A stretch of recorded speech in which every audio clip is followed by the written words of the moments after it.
دۆزینەوەی ئەو کە لەسرە دواتە دروستکردنەوەی کاردانەوەکان پێنجێکیان بە مێژووی کورد و ڕابردووی کوردەوە هەیە پرسە گفتوگۆکەی لەگەڵ پرۆفیسۆر دکتۆر ئاکۆ بورهان مامۆستای زانکۆ و پسپۆڕی مێژوو. جەنابی پرۆفیسۆر بەخێر سپاس دەکەم. بە هەر لەوە دەست پێ بکەم نیاندەرتاڵ کاتێک لە سەریانە خوێنی تو هەر باس لەوەکەن کە کۆمەڵی مرۆڤن و لە ماوەساڵانی ڕابردوو دوای بڵێم 40,000 ساڵ پێش ئێستا لە ناوچوون نیاندەرتاڵ کێسە لە ئەشکەوتی شانەدە لە ماوەی ڕابردوودا دۆزراوەتەوە لە کوردستانە هەبوون یاخودەوانن کە لە ئەوروپا و ڕویان لە ئاسیا کردووە.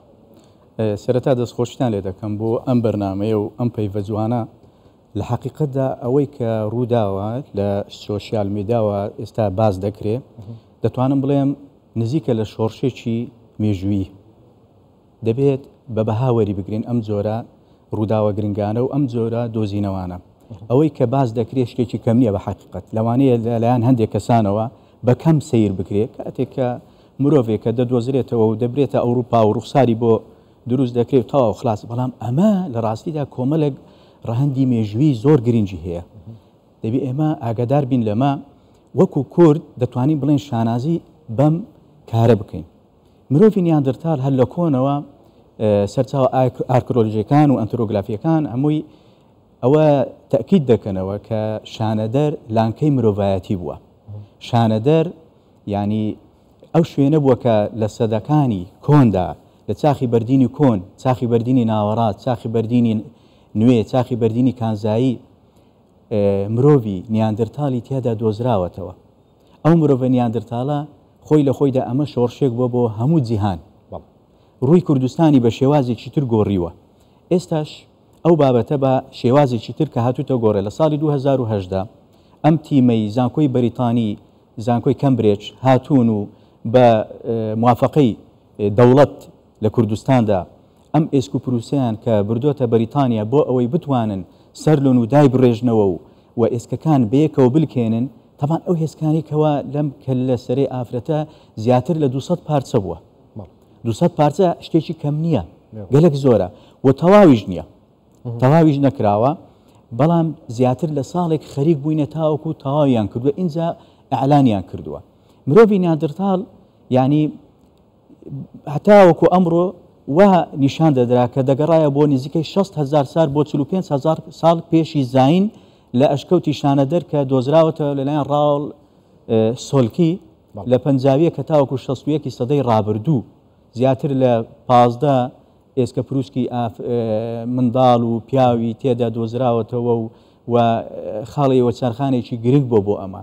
بەڵام ئەم جارەیان لە ساڵی 2010 کە ئەم ئێسکە پەیکەرە دۆزراوەتەوە ئەمە خۆی لە خۆیدا ینی زانیارێکی زۆر بەپێزە زانیارێکی زۆر گرنگە و لێ هاتوو بووە کنەو پشکنین لە شانەدەر بە هیچ شێوەیەک تەواو نابێ. من تەنها ئەوەندە دەڵێم بۆ بینەرانی خۆشەویست ئەوەی کە لە شانەدەر کنەو پشکنینی بۆ کراوە تەنها یەک لە سەرسێی ڕوبەری پانتایی و تەختایی ئەشکەوتی شانەدەرە.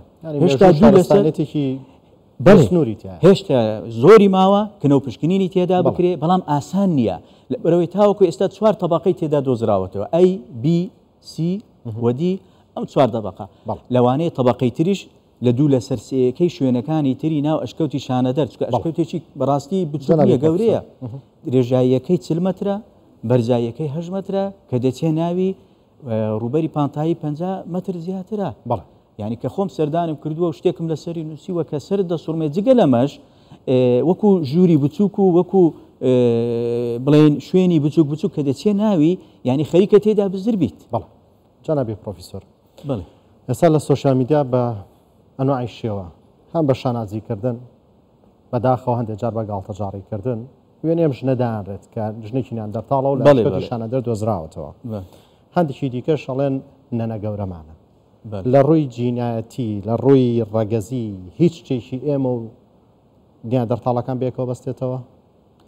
ینی ئەمە کارێکی ئاسان نییە بەبرای خۆم ئەمە کارێکە بەڕاستی چۆن دەیان ساڵی ناتوانین بڵین وایە و بڵین بە هیچ شێوەک و هیچ ئارکۆلۆژیەک واتە زانستی شوێنەوار ناز ناتوانانی وا بڵێ ئەنترۆپۆلۆژیایەک واتە علم الأجناس ئەو کەسێکە لەسەری دەدوێ ناتوانانی وا بڵێ ئەمەش پێویستی بە دراسەکردنێکی قوڵە. تۆ سیرکە لە کوردستاندا چەند نەتەوەی تێدا ژیاوە، لە کوردستاندا چەند گەلانی تێدا ژیاوە، چ ئەو گەلانێکەوە کوردن کە ئێمەی کوردی ئێستا دەگەڕێنەوە بۆ ئەوان سۆباریەکان کە 5,000 ساڵ پێش ئێستا کە دەوڵەتیان دامەزراندووە، کەردۆخیەکان و لوبیەکان کووتیەکان و زانایریەکان و سکیتیەکان و میدیەکان و بڕۆ تا دوایی. لە هەمان کاتدا ئایا بەس تەنها ئەو نەتەوانەی کوردستان لە کوردستان ژیاون؟ ڕاستە کورد لانکەی سەرەکی کوردستان بووە، وەکو ئەم دوو مێژونوسە ناودارە وێگرام وێگرام و ئێدگارد وێگرام لە کتێبەکان بەناوی مەهد البەشەریە الحیات فی شەرقی کوردستان، هەر ناوەکەی لە خۆی دیارە لانکەی کوردستان، بەڵام لەگەڵ ئەوەشدا هیچ نەتەوەیەک ناتوانانی بڵێن بێگەردە لەسەر ڕووی زەوی ئیلا لە ڕووی خوێنەوە تێکەڵکێشی هەبووە. لە کوردستاندا ماوەیەکی زۆر ئاشووریەکان کە ڕەشبگیریەکی زۆریان ئەنجامدا بەڕاستی لولوبیەکان و کووتیەکانیان دەبرد لە پایتەختی خۆیان لە ئاشور لە نینەوە کاریان پێدەکردن، بەڵام کاری چ؟ کاری وەستایەتی، کاری بەتوانە، نەک کاری بڵێن بەندایەتی بەوقە، لەبەرەوە کەسانی بەتوانا بوون، کەسانی لێهاتوو بوون، بەڵێ پسپۆر بوون لە دروستکردنی کەلوپەل لێهاتوو بوون و ماوەیەک لەو ناوچەیەدا ژیان فارسە ئەخمینیەکان و یۆنانیەکان بەدەیان گەلی تر لە کوردستاندا ماوەیەک ژیاون پێدا تێپەڕیون، کەواتە ناتوانین بڵین کە ئێسکە پەیکەرێک دۆزراوەتەوە لە شوێنێک و تەنها نەتەوەی کورد لەو ناوچەیەدا ژیاون، کەواتە لێرەدا ئەمە بۆ باو باپیرانمان دەگەڕێنەوە، ئەمە ناتوانانی لێرە بە بێگردی ئەمە یەکلا بکرێتەوە. بەڵێ ئەتوانی بڵێن هەرێمی کوردستان وەکو هەندێک شوێنی دیکە لانکەی مرۆڤینیان دەرتاڵ بووە؟ حتمما من لەگەڵ ئەوەدامە کە کوردستان بە حکمی ئەو هەمووە هەزاران شوێنەواری تێدایە کاکەژیان، زیاتر لە 3,000 شوێنەوار تاوەکو 4,000 شوێنەوار لەو کوردستانی خۆماندا هەیە. شوێنەوارەکان هەر ئەوە نین بن شوێنەواری بچووک بن یان ئیسەردەمانی نوێتر بن، بەڵکو دەگەڕێنەوە بۆ چاخی بەردینی کۆن. تۆ سەیریکە ینی لە پێش ئەشکەوتی شانەدەر ئەشکەوتی زاوی چەمیوان هەیە، ئەو کۆنترە لە ئەشکەوتی شانەدەر مرۆڤی تێدا ژیاوە، ئێسک و پرووسکی و کەلوپەلی دروستکرا و زۆر ئەو ئامیر و کەلوپەلانی کە لە ئێسک و دار و قوڕ لەوێ دۆزراوەتەوە. تۆ وەرە سەیریکە گوندی چەرمۆ، لە گوندی چەرمۆ تۆ سەیریکە بزانە کۆنترین گوندی کوشتتوکاڵیە لە هەموو جیهان کە دەگرێتەوە بۆ 7,000 ساڵ پێشی ئێستاکە. گوندێکە بە معنای کەلیمە گوند بووە، کوشتتوکاڵی تێدا کراوە، دانەوێڵی گەنم و جۆ، ئاژەڵی ماڵی تێدا کراوە، کەلوپەلی تێدا دروستکراوە، ڕستنون و چینینی تێدا کراوە، کەلوپەلی ناوماڵ، حتا کەلوپەلی جوانکاری ئافرەتان دومیە، ئەو بابەتانی هەموو تێدا دۆزراوەتەوە بۆ بەردەوامیش تێدا ژیاون. گوندێکی بچووک نەبووە، 29 ماڵ بووینە، زیاتر لە 150 کەسی تێدا ژیاوە. یعنی ئەمە خۆی لە خۆیدا ئەمە لاکەی مرۆڤایەتی نییە، ئەمە هایشانی میسۆپۆتامیا و مسر و یۆنان و ئەوانە نییە. ئێمە کاتێک کە باز لە سۆمەریەکان دەکەین دەڵێن حەزارەیەکی گەورەیان هەیە لە میسۆپۆتامیا، بەڵێ ڕاستە، بەڵام بۆ کەی دەگەڕێنەوە؟ بۆ دەوروبەری هەزارەی پێنجەمی پێش زاین، پێخود 5,000 ساڵ پێشی زاین. بەڵام لە کوردستانیش ئێمە دەوڵەتی کوردیمان هەبووە کە دەوڵەتی سۆبارتووە بۆ 5,000 ساڵ پێش، واتە هاوشانی سۆمەریەکان بووە، کەواتە چی لە میسۆپۆتامیا کەمترە؟ تەنها 1000 ساڵێک تقریبا فرعونەکان لە پێش ئەوانیش بووینە. کەواتە ئەمە دەبی شانازی بە کەلتور و بە شارستانیەت و بە شوێنەواری خۆمان بکەین. کێشەکە لە چدایە؟ کێشەکە لەوەیدایە کە ئێمە لە ڕووی هۆشمەندێتی و ڕۆشنبیری شارستانێتی خۆمانەوە زۆر لاوازین بەداخەوە. ینی ئەمە پێویستمان بە تەوعیەکی زۆر گەورە هەیە.